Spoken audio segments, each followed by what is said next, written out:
Today at the National Press Club, the Race Discrimination Commissioner, Helen Szoke. A year into her 5-year term, Dr Szoke will assess how committed Australians are to racial equality and suggest ways to tackle racism. From Gandel Hall at the National Gallery in Canberra, Helen Szoke with the Press Club address.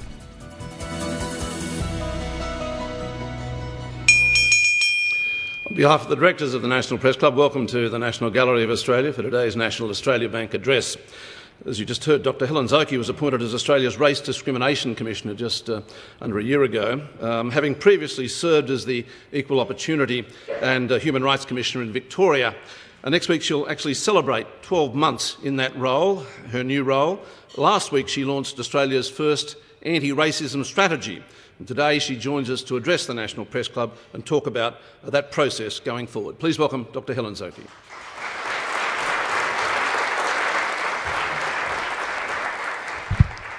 Thanks very much. Can I begin by acknowledging the traditional owners of the land and to pay my respects to elders past and present.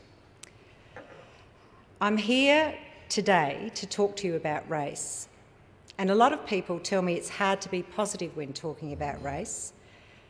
They tell me that race is political, that it's inflammatory, and that it gets people worked up.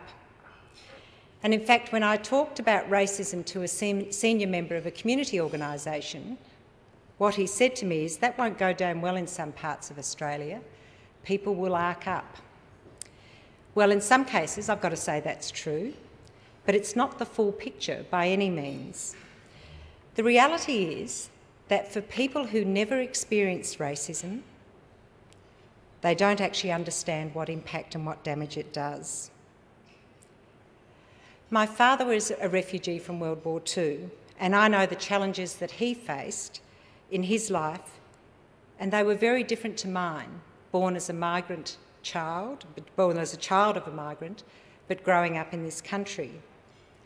And this year we heard from Dr Charlie Teo, where he made it clear that he still experiences racism. He's a successful medical practitioner and he's internationally recognised, and he still experiences racism. What I want to do today is to outline a national agenda for building racial equality, and I want to do this because I think that we can continue to build on our great strengths as a country. I want to do this by focusing on both the promotion of racial equality as well as tackling racism. That's the purpose of the Agenda for Racial Equality. Now, I could stand here and just focus on the negatives and say how we could do better, but I know that if we're going to continue to develop positively in tackling racism and promoting equal opportunity, then we have to win hearts and minds. We have to work in partnership, and more importantly, we have to own the issue as one for all Australians. Today what I'll do is I'll set the context and set the scene for this agenda. Firstly, I want to share with you what I've taken from the many discussions, meetings and consultations that I've been privileged to be part of since I took up my term as Race Discrimination Commissioner. Secondly, I want to give you a view of how I think we're going in the pursuit of equality and in reducing the occurrence of racism. And finally, I want to talk to you about the drivers for the development of this agenda and why I think that the issues that have been identified are actually the ones that are worth focusing on. But first, what is the agenda? You all have a copy of it there, hot off the press. It identifies 4 major aims in working towards racial equality. These aims are ensuring social and economic outcomes, building a strong legal framework, preventing racial violence and harassment, and also promoting leadership in support of Australia's diverse communities. I haven't set out to identify an exhaustive agenda in terms of the possibilities for improving racial equality. It doesn't pretend to be comprehensive, but what it does do is it outlines those areas where I think there are real, concrete and immediate opportunities to make a difference. And it identifies possibilities to build partnerships to make that difference. And it also tackles the areas that have been constant themes in the discussions and deliberations that I've had with Australians from all walks of life across the country. And it calls for leadership from all walks of life. The agenda is looking at two sides of the coin. On the one side, it looks at how we actively promote equality. On the other side, it deals with the need to name and tackle racism. And another way of looking at this is to understand that whilst racism tends to be experienced as acute incidents, inequality tends to be a chronic condition which is rarely headline news. And as we work to eradicate racism, we need to continue to work to achieving equality. This agenda will form the basis of a report card mapping our progress towards equality, and it also creates a framework for my work as Race Discrimination Commissioner. So let me turn to what I've heard from people across Australia. I recently met with a delegation from Vietnam who told me that there were 54 minority groups that live in that country. When I asked why the government paid so much attention to their interests, I was provided with all sorts of polite but slightly unlikely answers. And then we got to the crux. If we don't make sure these minorities are able to fully participate in society, we create problems for ourselves. Now, while this is a pragmatic and somewhat self-interested response, it's also an honest answer. It holds the key to why we need to ensure that people have equal opportunity, irrespective of their race or ethnicity. We want a peaceful, prosperous and harmonious country. We also have some compelling economic reasons about why we want to develop a greater level of racial equality. When everyone can actively take part in work life, we will immediately increase the number of productive workers contributing to our economy.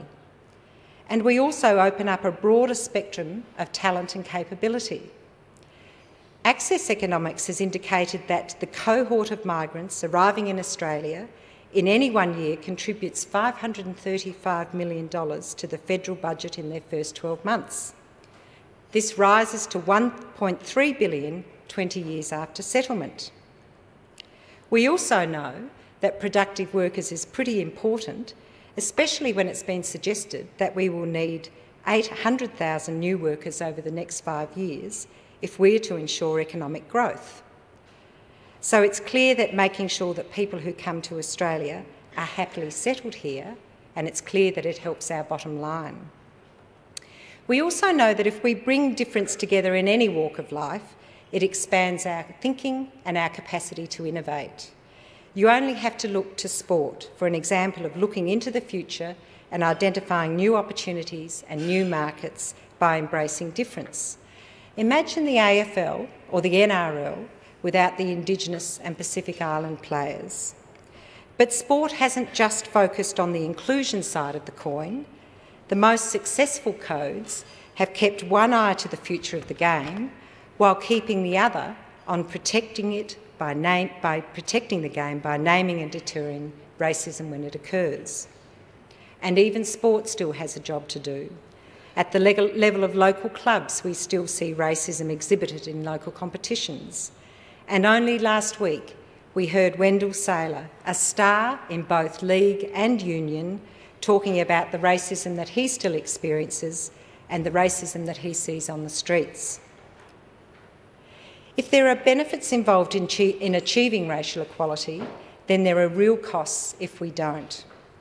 Inequality is detrimental to our society as a whole, and it comes with a huge price tag. When some of us have less access than others to employment, education, healthcare and other essential services because of our race, we become less able to contribute productively to the economy and to the community. As long as we accept inequality of access to employment and education, we limit people's ability to be fully productive and to make an optimal contribution to the economy. And this comes at a very real cost to the individual.